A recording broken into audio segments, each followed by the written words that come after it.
Alors un jour, j'étais couché un après-midi, Dieu me dit, mets-moi de la sorte à l'épreuve et tu verras si je ne veux pas les éclus des cieux. Il dit, ah bon, ça veut dire quoi? Je ne comprenais pas. J'étais converti en quelle année? 73. J'ai 3 ans de conversion. On ne m'a pas enseigné ça. Dieu est en train de m'enseigner. Alors, qu'est-ce que je fais? J'ai acheté un cahier. Dans ce cahier, j'ai dit, mais Seigneur, si tu dis de te mettre à l'épreuve, moi je vais te mettre à l'épreuve. J'ai dit, je touche un salaire X actuellement. Mais je vais te demander 10 fois ce salaire-là. Même nos ministres n'ont pas ce salaire-là. Le président avait ça tout juste un peu plus. Ceux qui avaient ce salaire-là, ce sont les expatriés français qui sont venus en Afrique pour travailler.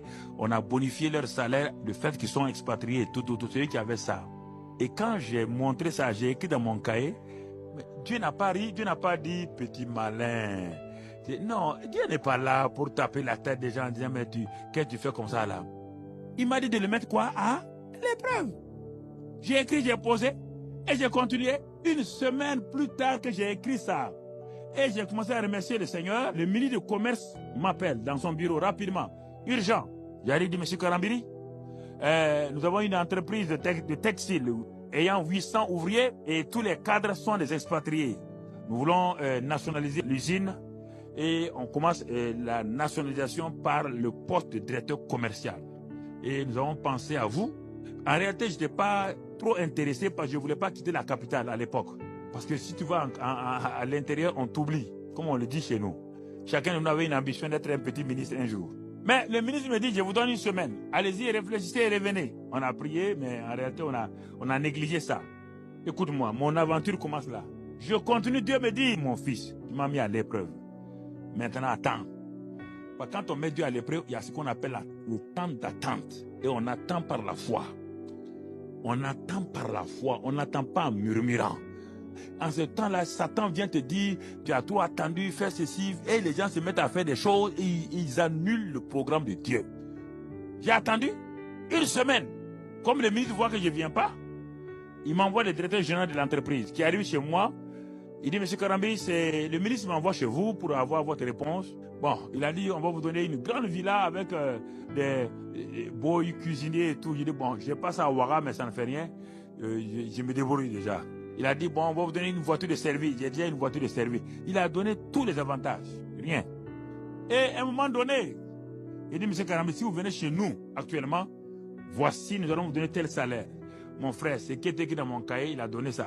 Dès qu'il a donné, il dit, monsieur le DG, demain, je suis dans votre entreprise. Je l'ai mis à l'épreuve et il me donne ça. Donc, je touchais plus que des ministres, je touchais plus, tout. Tu entends? Depuis ce jour-là, jusqu'à aujourd'hui, plus jamais je n'ai manqué de quelque chose. Dieu a menacé celui qui dévorait. Et c'est dans ce temps-là que Dieu m'a parlé quand j'étais là-bas maintenant. Un samedi matin, j'étais assis sur ma terrasse, je méditais, je lisais la Bible. Dieu vient et dit, je te donne le Centre international d'évangélisation, mission intérieure africaine. Prends ton bic, je prends. Il dit, dessine, regarde. Voici l'église est ici. Voici, les bureaux sont là. Les écoles sont là. Regarde, le centre audiovisuel est là. Il parle de télévision. Mais il n'a pas de télévision, il dit centre audiovisuel. Parce qu'en quelle année? 78 et 80. Donc, il a tout donné. Il dit, bon, va donner à un dessinateur. J'ai donné au dessinateur, il a tout dessiné. Tout ce qu'on fait actuellement a été inscrit depuis 1980 sur un document. Si tu viens dans mon bureau, je vais te montrer le document. Quand il donnait ça là, quand j'ai vu ça, j'ai ri. Il est à Dieu. Ça là, c'est pas 500 millions, hein, c'est des milliards. Dieu me dit alors, il y a un problème pour ça? Tu m'as mis à l'épreuve. Moi aussi, je te montre. Voici d'où je suis parti. Et en ce moment-là, il me dit maintenant, je te donne ça. Mais pour que ta foi là puisse t'amener ça, pose un acte précis.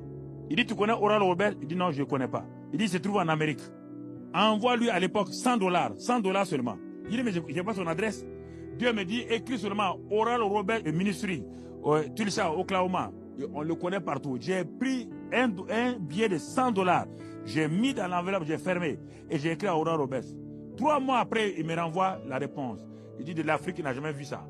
En 81-82. Il dit, mon fils, ce que tu as fait là, tu ne vas jamais regretter. C'est dans mon cahier encore de livres où j'ai écrit ça. Je n'étais pas pasteur, hein, j'étais directeur d'entreprise. Les gens se réunissaient dans mon salon. Tu m'entends? Dieu m'a dit, tu auras la plus grande église du Burkina. La provision surnaturelle, les idées. Il a ouvert le ciel. J'ai commencé en tant que directeur, aider les pasteurs de brousses, comme on dit dans les villages. Acheter des toits pour leur église, acheter des fenêtres parce qu'ils étaient pauvres, acheter des motos pour certains. Les idées, les pensées me venaient de tous les côtés. J'ai commencé l'évangélisation dans la ville où j'étais. Les jeunes me suivaient partout. Brusquement, je faisais des réunions de guérison, de miracles et de résurrection de morts dans cette même ville-là. Directeur commercial. 6 ans après, il m'envoie une dame de Wiss. Elle vient de Floride. Qui vient chez moi à Ouara. Je n'avais jamais vu l'onction comme ça dans la vie d'une femme. Elle m'a dit, Dieu nous a envoyés. Elle était avec Wenshaw à l'époque. Elle a dit, monsieur, dans 8 ans, Dieu t'envoie dans le monde entier. Il dit, mais moi, je suis assis d'abord en province ici. Elle me dit, dans 8 ans, Dieu m'a montré, tu vas dans le monde entier. Dieu m'avait dit ça. Mais elle est venue confirmer. Tout ça à partir de quoi? De ce que je vous dis là. Quand j'ai mis Dieu à l'épreuve, j'ai jeûné et prié, fatigué. Quand j'ai obéi à la parole, c'est en ce moment-là que mon jeûne et ma prière ont été utiles.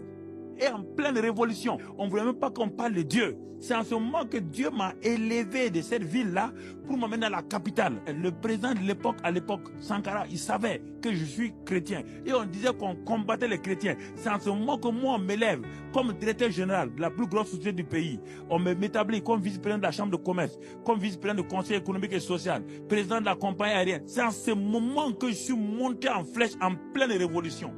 Au moment où on combattait la religion, c'est en ce moment, moi, en appliquant les lois spirituelles, en obéissant à ça, Dieu m'a élevé.